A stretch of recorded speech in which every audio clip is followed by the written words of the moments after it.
Today we're going to uncover where fear really comes from, what God has already placed inside you, and how to walk boldly into your calling, free from fear. God has a plan for your life, one of victory, abundance, and purpose. John chapter 10 verse 10 says, "The thief cometh not, but for to steal, and to kill, and to destroy. I am come that they might have life, and that they might have it more abundantly."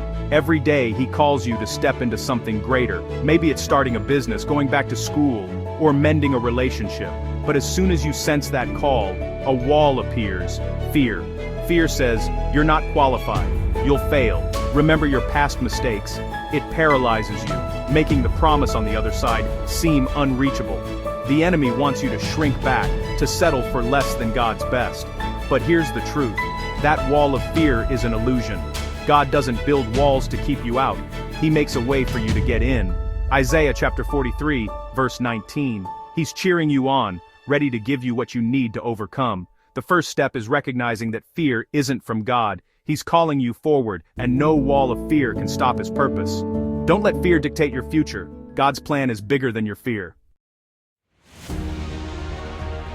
The Bible says in 2 Timothy chapter 1 verse 7, God has not given us a spirit of fear. If you're feeling fear or anxiety, it's not from God. Fear is the enemy's tool to keep you from your destiny. In the beginning, Adam and Eve walked in peace. Fear only entered after separation from God.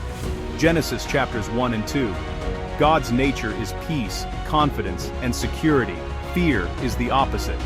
Imagine a child afraid to jump into a pool, even as a loving parent waits with open arms. The parent isn't the source of fear. The child's focus on the unknown is. God is in the water, arms outstretched, saying, "I've got you." Hebrews chapter 13 verse 5.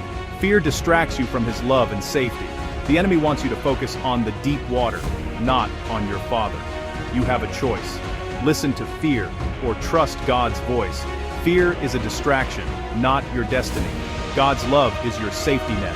Don't let fear keep you from the life God has for you. Trust his call. Jump in. I invite you to like this video, subscribe to the channel, and activate the notifications. Please stick around to the end on how to obtain your free ebook. Link in the description below. Please write in the comments, what about this video spoke to you the most?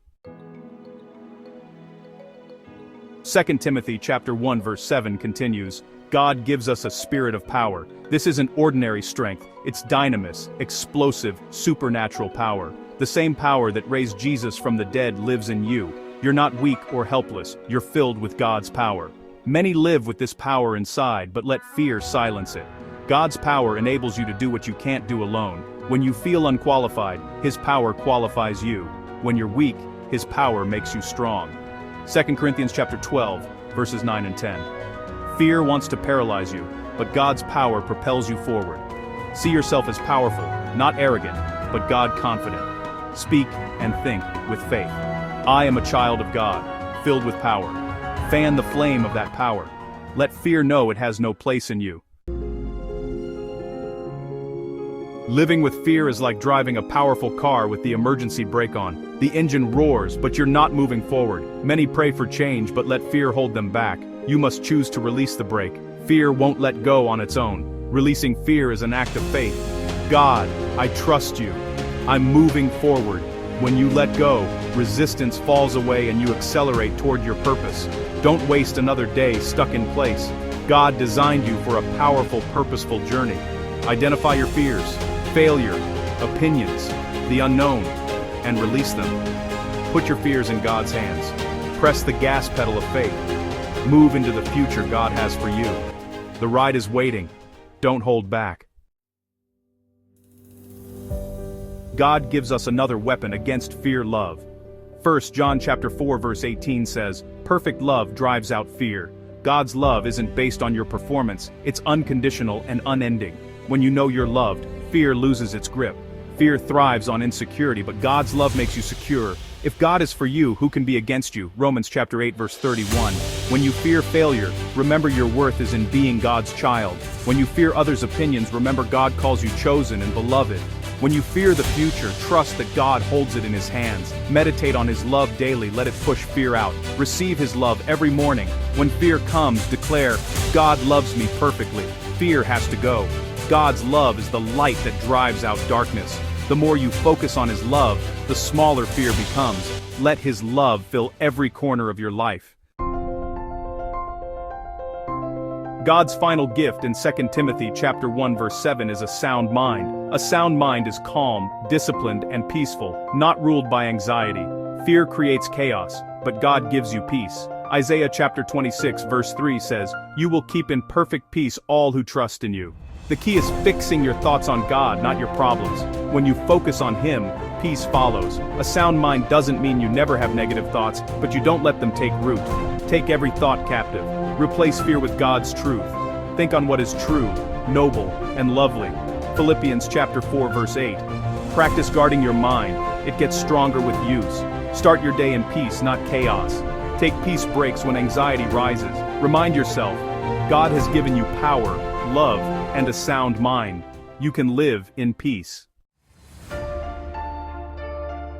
You have everything you need to overcome fear, power, love, and a sound mind. These gifts are already inside you, but you must activate them. Paul told Timothy, "Stir up the gift of God within you." 2 Timothy chapter 1 verse 6. Fan the flame through prayer, praise, and action. Take steps of faith, even if you feel fear. Every act of faith weakens fear's hold and strengthens your confidence in God. Courage isn't the absence of fear, it's moving forward anyway. What is God calling you to do that fear has held you back from? Don't let another day go by with the brake on. Release it. Tear down the wall of fear. You are powerful, loved, and have a sound mind. Step boldly into the life God designed for you. Your destiny is waiting. If you would like the grace of God's faith to come into your life, all you have to do is pray this following prayer according to Romans chapter 10 verses 9 and 10, believing in your heart. Dear Lord Jesus, I repent of my sins. I ask you to come into my life as my Lord and Savior, showering me with the grace of God's faith. If you prayed believing, congratulations. According to Romans chapter 10 verses 9 and 10, you have the salvation grace of God in your life. To grow in God's grace, read His Word, the Holy Bible, and attend a good Bible-believing church. Thank you for watching. Please like, follow, or subscribe so you don't miss more inspiring Bible videos. Comment below and share what part of the video spoke to you the most. And don't forget to download your free ebook. Also, please check out the links about our Bible resources and products. Links in the description below. God bless you richly. See you next time.